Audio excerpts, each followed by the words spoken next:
Now I'm going to show you how to make basic buttercream, which is just, you know, a typical frosting that you can use for various recipes. Now you hear the word buttercream and you think butter. Some recipes are going to call for butter and shortening, some are just going to call for shortening. The key is you need to make sure you have some type of fat ingredient. In our buttercream recipe, it just calls for simply shortening. So I pre-measured my shortening for us, and I am going to be using a kitchen mixer. You can do this by hand, but I'm going to guarantee that it just comes together much nicer if it's done in the kitchen mixer, and you're just going to use your paddle attachment. Again, just like you use for your cake. Now what you're going to do when this starts, you're going to use a lot of powdered sugar. So I'm going to start putting some of this in before I start mixing it. Just like so. Now the reason why you're using powdered sugar opposed to granulated sugar is because this is a smoother granule and it will be a nice smooth texture to your frosting. I'm going to start off very smooth, or very low, excuse me.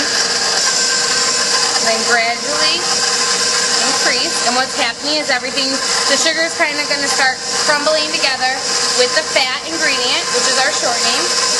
And it's going to look very dry at first, which is fine. Add in the rest of our powdered sugar. Sometimes another name for powdered sugar is confectioner sugar, so if it's labeled that's the same exact thing.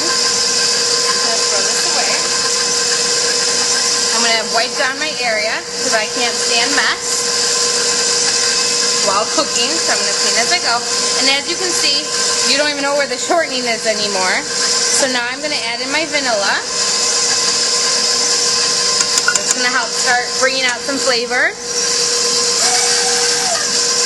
then now I'm going to start putting in my milk. On your recipe, it gives you a range.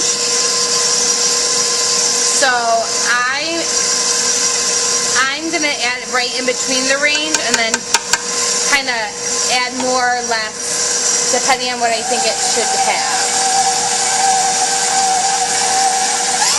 You want it to start coming together like so, which it is. I'm going to stop it, kind of go down, and now you really starting to look like your frosting, which is what you want.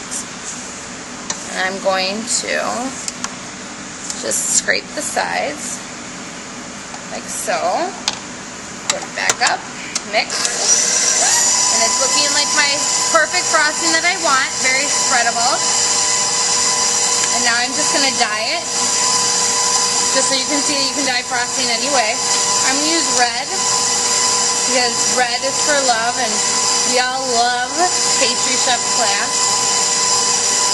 And of course I can't even get this open. Silly me. I'm just going to add a couple drops. And the reason I'm only adding a couple drops is because if you have too much food coloring, it's going to dye your mouth when you eat the frosting. And then someone's going to look at you like you're weird. Mix it up really nice. Ooh! I'm going to scrape the sides. It's nice and creamy. Oh, it's looking amazing. Nice and perfect for our cake that we're going to eat. I'm just going to give it one more kind of mix. Just like so. And I think we're just about done. It's looking nice and fluffy, airy. Take this off. And then what you're going to do is you are either going to use this immediately or you may store it. But your whole point is that you don't want it to be too wet or too hard. It should be very light and frothy like so. Enjoy!